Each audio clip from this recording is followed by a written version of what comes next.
कितने साल चलती है हिप रिप्लेसमेंट की सर्जरी? ऑनेस्टली ये बहुत ही इंपॉर्टेंट क्वेश्चन है और लोग हमसे ये रेगुलरली पूछते हैं। देखो, हिप रिप्लेसमेंट सर्जरी के अंदर हम एक मैकेनिकल डिवाइस आपके शरीर में डालते हैं। अब ये डिवाइस का अपना एक वियर एंड टियर होता है। Hip replacement surgery medical science की one of the most successful operations में से एक है। अब हम जब साइंटिफिक लिटरेचर को देखते हैं तो ये सर्जरी मॉडर्न इंप्लांट्स के साथ, मॉडर्न टेक्निक्स के साथ 25 से 30 साल चलनी चाहिए। पर क्या ये हर पेशेंट में 25 से 30 साल चलेगी? ऐसा जरूरी नहीं है। तो सबसे पहले समझते हैं कि ये इम्प्लांट घिसता क्यों है। देखो, जब हम इम्प्लांट आपकी बॉडी में डालते हैं, ये एक ऐसे मूविंग पार्ट्स हैं जिसको हम रोज लोड करते हैं। इसके ऊपर चलने में प्रेशर आता है, उठने बैठने में प्रेशर आता है, कार में बैठे, कार से उतरे, पैर बाहर निकाला, इन सब में प्रेशर आता है। तो उसकी वजह से इस सरफेस की घिसावट होती है, इसलिए इंप्लांट की एक लाइफ होती है। और आज की डेट में अभी तक ऐसा कोई हिप रिप्लेसमेंट का इंप्लांट नहीं बना जो हमेशा के लिए चले। अगर कोई इंसान रोजाना इस पे रनिंग करता है,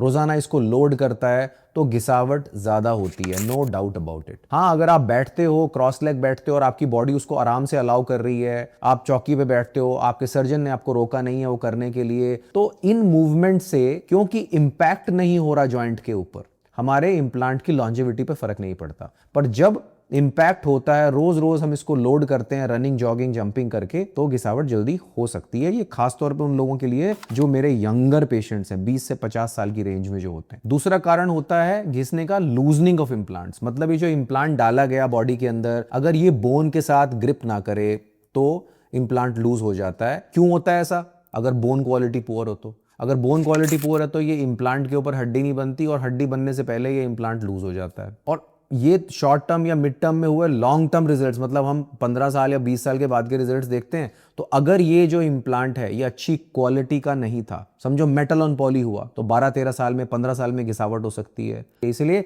इम्प्लांट क्वालिटी पर भी ये डिपेंड करता है कि इम्प्लांट कितने साल चलेगा। तीसरा कारण होता है इन्फेक्शन। समझो आपके सर्जरी अच्छी हो गई, अच्छी टेक्निक से हो गई, इम्प्लांट अच्छा डल गया, आपकी बोन क्वालिटी अच्छी है, लेकिन इन्फेक्शन हो गया। अगर इन्फेक्शन हो गया ना, तो इन्फेक्शन जहां पे होता है वहां पे कोई भी और चीज को वो सरवाइव नहीं करने देता। आपको दर्द रहने लग सकता है, आपकी बोन अंदर ही अंदर वो खा सकता है और इवेंचुअली आपका इम्प्लांट लूज हो जाता है। तो इन्फेक्शन भी एक बड़ा कारण है जिसकी वजह से हमारे इम्प्लांट की लूजनिंग हो जाती है और सर्जरी जल्दी फेल हो जाती है। और हम एज ए सर्जन हर वो प्रिकॉशन लेते हैं जिससे इन्फेक्शन को प्रिवेंट किया जा सके। जैसे अगर आपके बॉडी के अंदर कोई इन्फेक्शन का सोर्स है तो उसको पहले आइडेंटिफाई कर लेते हैं और उसको ट्रीट कर लेते हैं सर्जरी करने से पहले। अच्छे ऑपरेशन थिएटर में आपकी सर्जरी की जाए जहां पे सिर्फ जॉइंट रिप्लेसमेंट के ही ऑपरेशन होते हैं, ताकि इन्फेक्शन के चांस को बिल्कुल ना के बराबर किया जा सके। नंबर 4 कारण होता है डिसलोकेशन हो जाना। सब कुछ बढ़िया है भाई, इम्प्लांट की क्वालिटी भी अच्छी है, बोन की क्वालिटी भी अच्छी है, सर्जरी की टेक्निक भी अच्छी है,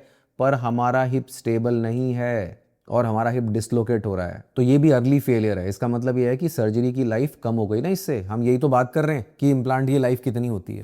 डिसलोकेशन हो गई तो लाइफ खत्म हो गई ना, आपको दोबारा सर्जरी करनी पड़ेगी, रिवीजन करनी पड़ेगी, और जो प्रॉब्लम है अंदर जिसकी वजह से डिसलोकेशन हुई उसको करेक्ट करना पड़ेगा। और कारण होता है नंबर 5 पे फ्रैक्चर, यानी कि आपकी हिप रिप्लेसमेंट सर्जरी हो गई, कामयाब हो गई, सब बढ़िया चल रहा है, आप कोई एक्सीडेंट में या गिर जाने से आपकी हड्डी टूट गई, या आपकी हड्डी इतनी कमजोर है कि उस हिस्से में ना टूट के नीचे से टूट गई, तो इसको बोलते हैं पेरी प्रोस्थेटिक फ्रैक्चर। यानी कि इस इम्प्लांट को जिसको डाला गया इसको प्रोस्थेसिस बोलते हैं, और इसके आसपास फ्रैक्चर हो जाए तो वो बोलते हैं पेरी प्रोस्थेटिक फ्रैक्चर। और नंबर 6 और बड़ा इंपॉर्टेंट है, घटिया क्वालिटी का इम्प्लांट डलवाना। भाई, हर सिरेमिक ऑन पॉली बढ़िया क्वालिटी का होगा ऐसा जरूरी नहीं है। उसी इम्प्लांट को अपने बॉडी में डलवाओ जिसका लंबे समय तक अच्छा रिजल्ट मिल रहा हो। और आज की डेट में तो हर इंफॉर्मेशन अवेलेबल है इंटरनेट पे। ये कॉमन कारण होते हैं जिसकी वजह से हमारा हिप रिप्लेसमेंट की जो मियाद है वो कम हो जाती है। और इस वीडियो के जरिए मैं एक बहुत कॉमन मिसकंसेप्शन, यानी कि जो गलत धारणा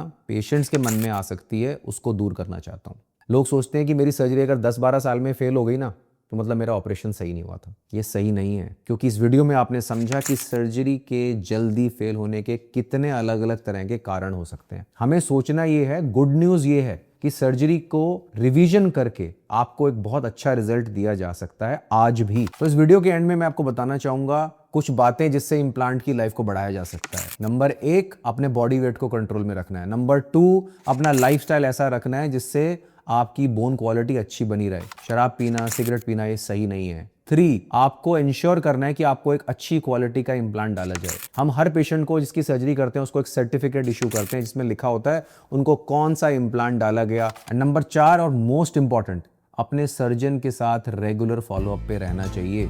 आई होप इस वीडियो से आपको समझ में आया होगा कि हिप रिप्लेसमेंट का इम्प्लांट क्यों घिस जाता है और अगर घिस जाए तो क्या करना चाहिए। ऐसे ही और वीडियोस के लिए आप मेरे चैनल को सब्सक्राइब कर सकते हैं और बहुत सारे वीडियोस हिप रिप्लेसमेंट सर्जरी के बारे में वहां देख सकते हैं। Thank you so much for watching.